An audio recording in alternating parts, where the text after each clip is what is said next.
Whoop. Yeah, count it. Count it. Hey. It's not good to be here.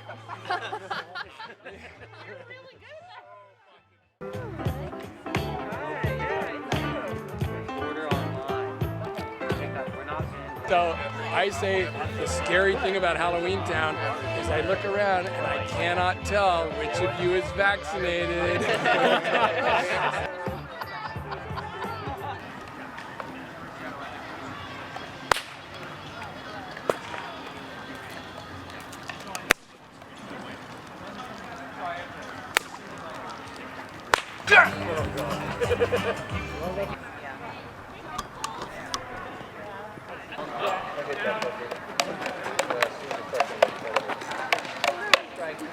No, he hasn't done. Well, he's done it.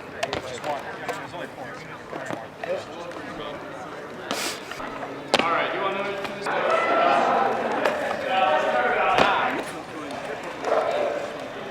It was simply a matter of pulling an imaginary string through his head that was tied to the ceiling up here, and we just hauled him right up. It worked beautifully.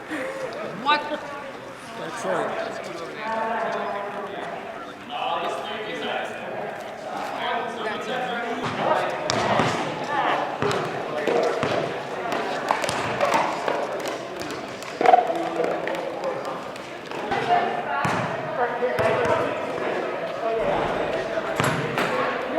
That's pandemic rustiness right there.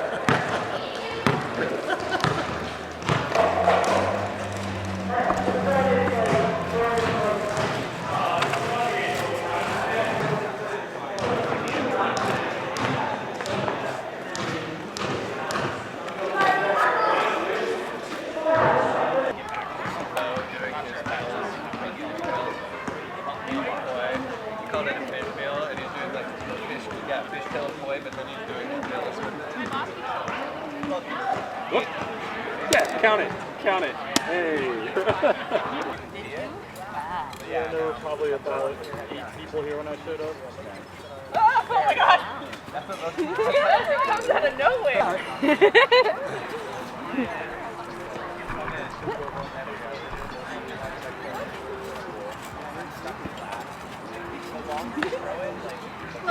Yeah, we're getting better. I can feel it.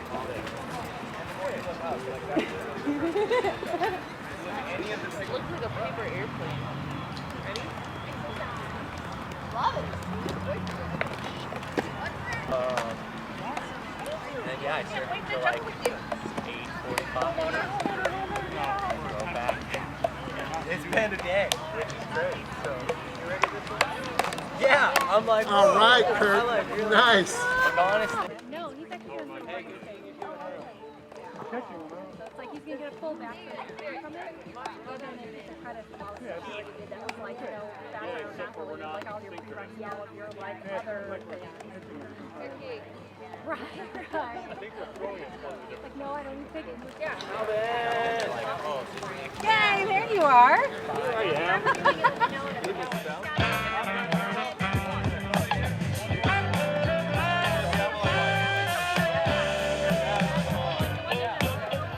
Everybody fell off the boat.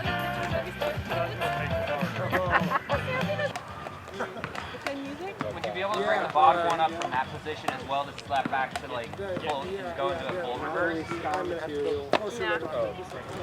Well, you could also almost create like an optical illusion if you were to like put your planes on a slightly different sense and have it swing down, but down on the same side.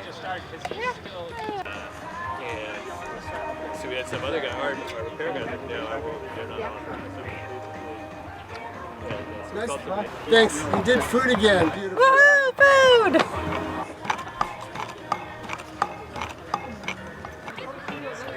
How's it coming?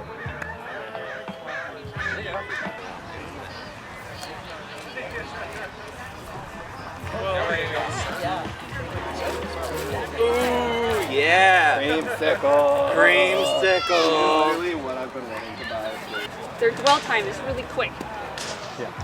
Increase the dwell time as much as possible. That means the time between each ball, try to hold on to the catch as long as you can. Yeah, dude. Right? We want to slow that down. There's a difference between this, same height, and this.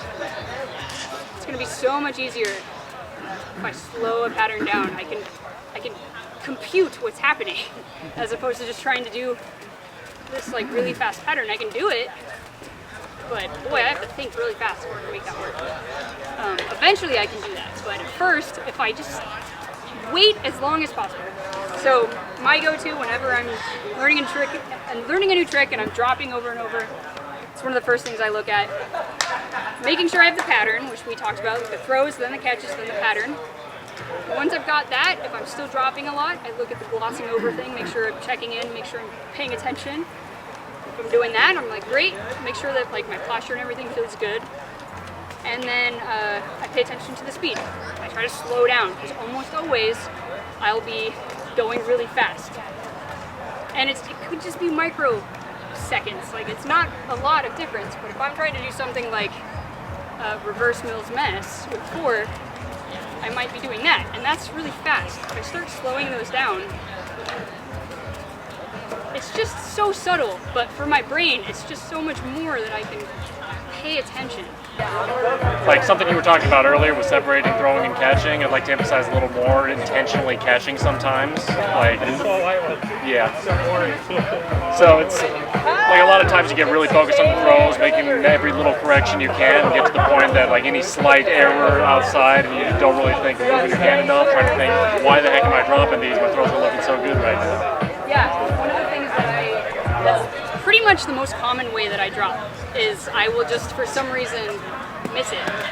Like the throw was pretty much there and I just didn't move my hand a slight quarter. So whenever that starts to happen to me, again, I take a second and say, what's going on? If it's not a collision or a crazy throw, I know it's just that I'm not paying attention to catches. And I will, basically, if I'm like trying to do 5, how do you hit 5? Oh, if I'm trying to do 5, I'll just do a run and say, I'm gonna feel the catches. Like, don't think about the throws, feel the catches. Like, pay attention to the weight of the catches, how they feel. And it doesn't look any different to you, but I'm like, all I'm trying to do right now is catch the balls. I'm just really focusing what those catches feel like, where they are, and then I can shift into the throws. And I don't even know if you can see any difference in my pattern, probably not, but there's a slight shift in mindset there. So if you're practicing and your catches are just missing it, which happens all the time, pay attention to I'm just gonna feel the catches, because I'm not a professional juggler. I don't spend hours every day juggling. I don't have the time or the energy for it. So for me, my goal is to keep doing it. Really, I think you need to take time off from hard stuff. And I think that, research shows this as well. When you're learning something, the downtime is almost just as important as the active learning time. So there's a ratio there, and we don't quite know what it is with juggling because there hasn't been enough research. But if you're working on 5 balls, work on 5 balls for a day for one of your practices. Take a day off, but you think about it. You know, when you're sitting there, visualize it. I visualize patterns all the time, and it helps. It's like practicing. Even if it's just 3 balls, visualizing what your body is supposed to do drastically make it better. And especially if you've practiced already. If I practiced 5 balls yesterday and then today I spent a lot of time, just like every 5 minutes, every so often, just thinking about what that looks like, what that feels like. When I come back to it tomorrow, it will be better than if I just tried to drill it all 3 days. So. The moment it moves on. Thanks for checking me on the community. That's something I've been working on, and I appreciate it. It's all good. I've done my fair share of shit. There is a way to control the single spin club a little bit more with your thumb. So what I can do is, as I release, I hold that club down with my thumb, so I can have like a very fast spin. This is how I can separate the 2 clubs in the air more, so I can really, if I exaggerate, it goes something like that. So try this out on both sides, both hands. If you can pull that single one down and have it like nice and snappy. And the moment I pull it over, that's where I slide out that club, so I kind of let loose the grip. And this moment here where I move my hand over is already enough to be in my movement flex position.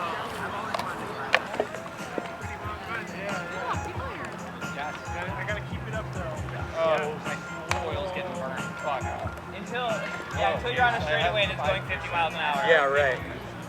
I mean, slow on like all the turns. Right, yeah, it's real heavy. Yeah. Yeah, no, I'm gonna have to call it on that. I don't like that rubbing. That's a lot of the weight, a lot of the fucking space. Just to see this. That's so cool. I mean, with it,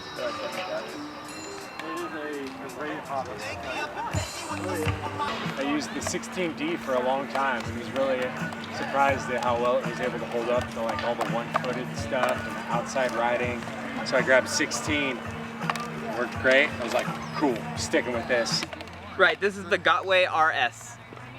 And yeah, electric unicycles. We have all sorts of different brands all around here, all competing. Yeah. This one goes 40. That one goes 45. 45. Yeah, this is a customized veteran Sherman custom paint job and LEDs installed, but other than and pedals and the seat. But other than that, Yeah, the engineers who made that wheel left the company that made this wheel to make that one. yeah.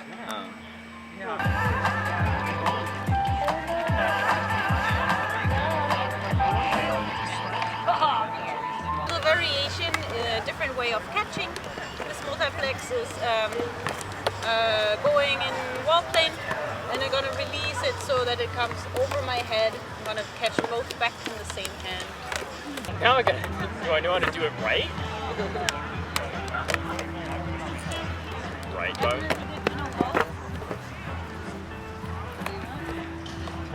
Yeah. So far. Get that triple straight up in the air, you double will follow it.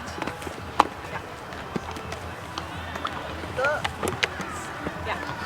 You might want to avoid the little... Yeah. Overthinking. Is that right, Alex? Like it's sound effect? Yeah. Yes, and then all that stack is this double, triple, multiplex with an additional single spin from the other hand that I put just spatially underneath the double, triple, multiplex.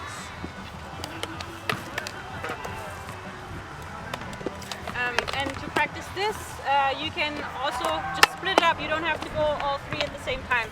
Go for, okay, I'm just throwing a triple in the single spin, and I try to stack them on top of each other. And then I try the double and the single spin, right? And then you go for your multiplex and single spin. Yeah. So give your brain an easy time. You need to do everything at the same time. Look at you and your paparazzi. Hey, where Taylor goes, the big camera. Let's give her some peace. I'm just an accessory right now. It's a very good one. Yeah, thank you.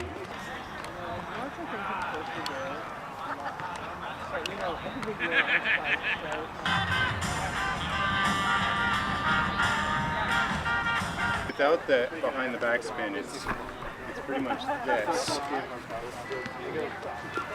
Well, you can still do the wrap without doing the front side. Then it's really easy. No, like the uncrossing part. Then it's Ruben seems Okay, yeah. this. Yeah, I was using it as a hack clip for a while. And that's basically what you're doing, but you're like doing this like Oh yeah. you're doing like an extra spin here. Wait. Oh, I missed it.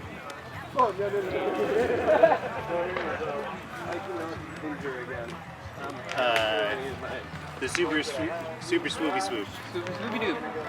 Like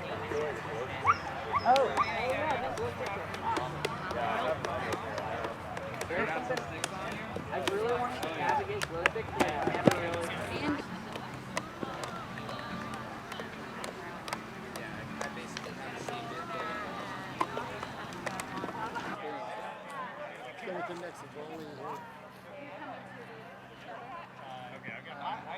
I'm gonna be